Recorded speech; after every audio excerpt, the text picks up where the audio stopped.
Hello guys, welcome to my new blog.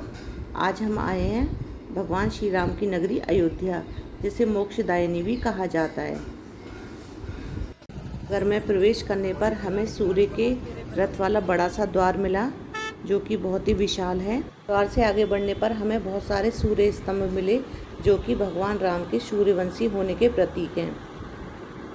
यहाँ भगवान राम ने दशरथ नंदन के रूप में जन्म लिया और अनेक प्रकार की बाल लीलाएं की। थोड़ा आगे बढ़ने पर हमें लता मंगेशकर चौक के दर्शन हुए, जो कि स्वर सामग्री लता मंगेशकर को समर्पित है। यह चौक बहुत बड़ा है और इसमें बहुत बड़ी वीणा रखी हुई है, जो कि सरस्वती देवी की वीणा का प्रतीक है। माँ सरस्वती को लोग संगीत की देवी भी कहते हैं।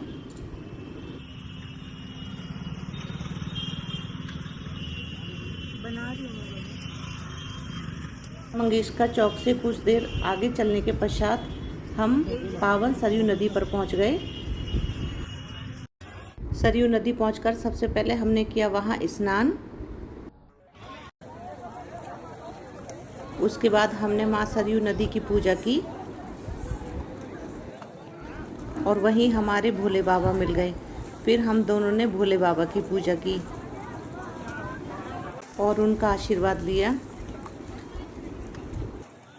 सरयू ही वही नदी है जहाँ भगवान राम ने जल समाधि ली थी और यहीं से वो वैकुंठ को गए थे। रामायण में इस नदी का बहुत महत्व है। यहाँ भगवान राम सरयू नदी के दर्शन करने के लिए आते थे।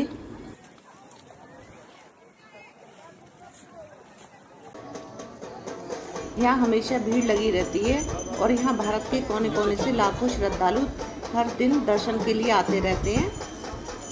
देखो कितनी भीड़ है चारों तरफ। जिस भी गली में आप जाएंगे वहाँ आपको भीड़ ही भीड़ मिलेगी। भगवान राम आज भी जन जन के मन में बसे हुए हैं और उन्हीं की भक्ति का प्रताप है कि जो कि भक्त यहाँ खींचे चले आते हैं और उनके दर्शन करते हैं।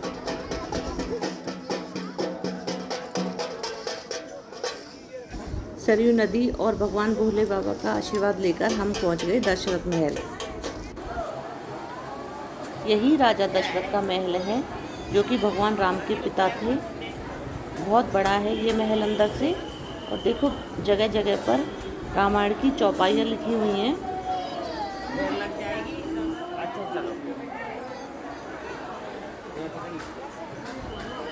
दशरथ महल के दर्शन कर फिर हम आगे बढ़ गए हनुमानगढ़ी।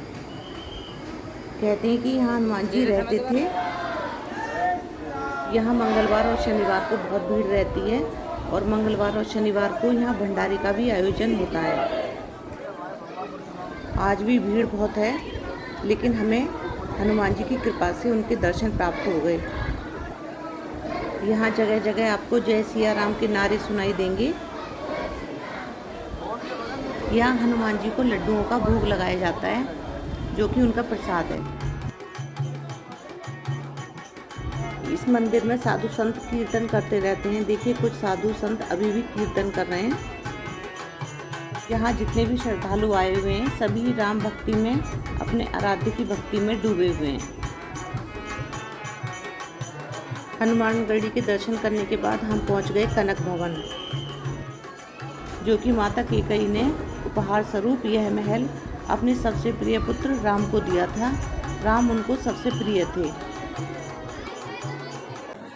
नियति का खेल देखिए कि इन्हीं माता कैकेयी की वजह से भगवान राम को वनवास हुआ था।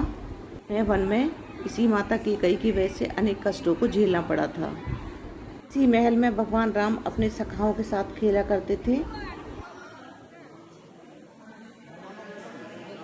गाइस, आज के ब्लॉग में बस इतना ही। धन्यवाद।